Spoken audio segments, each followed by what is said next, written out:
We left there and came to Hartford, my hometown. We had just, about 5 years, we'd just built a brand new parsonage. But now notice, as we were walking from Bible school to Baltimore, losing our son, to East Bruton.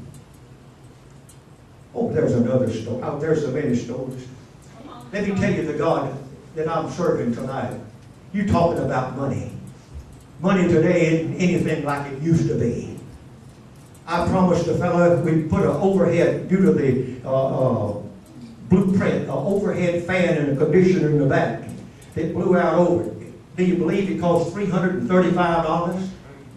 And I told, it was a paint contractor, unsaved, that his wife was in the church, and he said, Brother Rude, I'll buy this wholesale if you will pay for it when it's delivered at the store and won't even run it through my books. I said, we'll do it. Guess what? He called me that particular morning about 8 o'clock at the church when we were building our new building. And I want you to look me in the face, and I'm as honest as I can be. We did not have any money.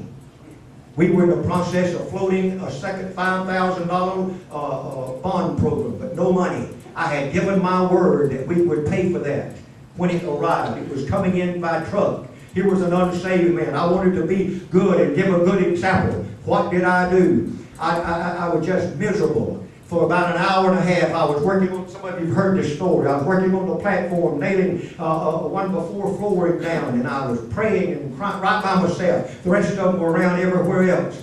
I was in distress. I needed $335. Just about an hour and a half later, a voice, as plain as I'm speaking to you tonight, spoke to me and says, go see Brother L.C. Davidson. He was an elderly man in the church that didn't have any money and was bad sick and so on, and says, he'll help you. I went over to Brother Davidson's house. I sat down on the back porch and I said, Brother Davidson, I said, I don't know whether you're going to understand why I'm here or not. And I began to get teary-eyed. He said, what in the world's wrong? I said, I'm embarrassed to come over here because I know what kind of financial condition you're in. Brother Davidson said, Brother Rude, what's the matter? I said, Brother Davidson, I give my word that we pay for this heater that was coming in, $335. And God is plain. I don't usually do things like this, but I said, God plainly impressed upon me to come see you. He looked at his brother-in-law and smiled a smirky smile. I knew Brother Davidson didn't have any money. And he opened his billfold and was folded up $350. And he flipped it on the porch floor. He says, there it is, and $15 more. I said, Brother Davidson, how in the world? Where did it come? Man, you talking about crying, happy and rejoicing? I said, where did it come? He said, last night, you won't believe a man that's been owing me about 10 years knocked on my door and was heartbroken and said, Brother Davidson, I've been owing you $350 for about 8 or 10 years, and I couldn't sleep, I couldn't go to bed, I just couldn't. And here's the $350. I'm releasing my burden, I'm releasing my debt, I'm giving it to you. Brother Davidson says, have at it, Rudy.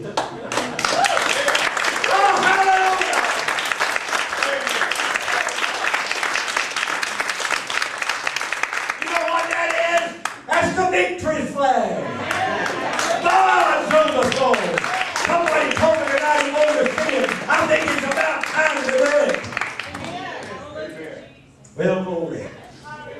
We went to Hartford, built a brand new parsonage, 3-bedroom, stayed in it 2 weeks. Our district superintendent, T.H. Spinks, came and said, Brother Rude, we got a place, Central East Alabama, called Auburn. I've been to Auburn twice, see my brother and sister, and to come here for a tryout for a scholarship. And I hate to tell you, but I chose the other one. And now you are out with me, but that's all right. Most of you know it anyway. And we just stayed we just moved in a brand new 3-bedroom parsonage. Stayed there 2 weeks, and for 2 weeks I was as miserable as you know what, in a bed of eggs. And I talked it over with Betty. She said, "Ever how you feel?" I called Brother Spence, and he said, "We'll meet you in Auburn," but we met with the Secretary of Treasury. They promised me if I'd come to Auburn, and he said, "What would it take for you to come?"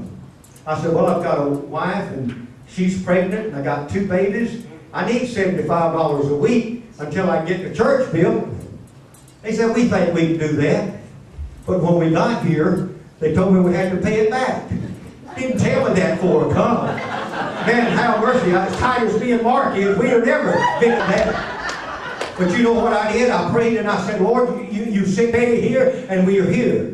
We toured South Alabama, and I wasn't taking up pledges. I didn't want it on a pledge card. I wanted cash money. In about 6 weeks, I raised my salary for 6 long months and had the money in the bank.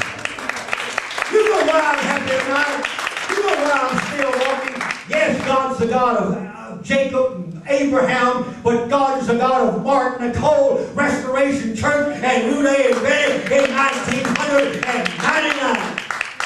Amen. Well, some of you looking at me. Mark don't do that. Well, he ought to.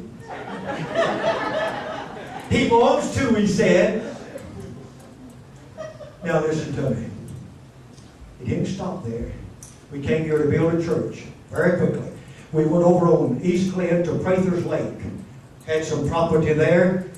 Had some property on 440 North College. We went to Prather's Lake and was building a church, or was cleaning off a lot to build a church. And you know, the first Saturday we were there, they just marched on us and told us this, that, and the other.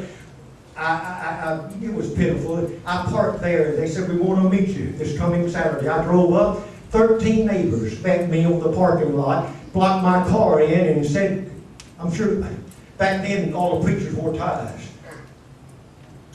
But I didn't have on. I felt out of place because I didn't have on a white shirt and tie.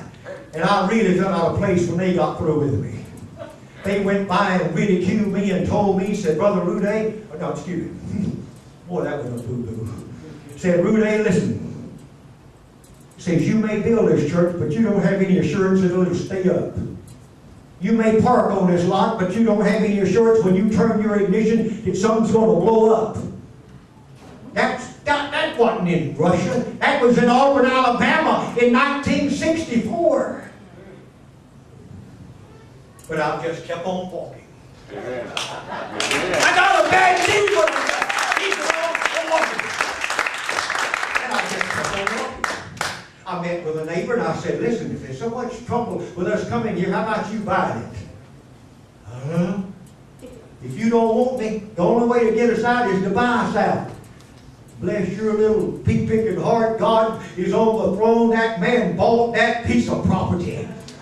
We moved over to 440 North College, and here it is.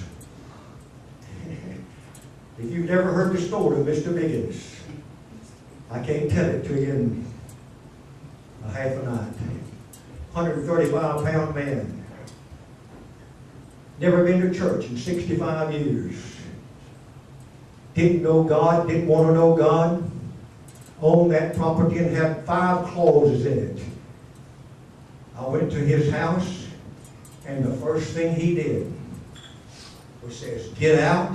I don't want to hear from you. I don't want to see you again." And slammed the door in my face. How do I know all this? The Alabama Power Company, when we started the church, that was about 6 or 8 months later, bought the church a $500 check because Mr. Biggins wouldn't let the power line run over his property. I never had noticed that. But he had the power pole up and the line, oh my goodness, time's got away. And the line was out over the street.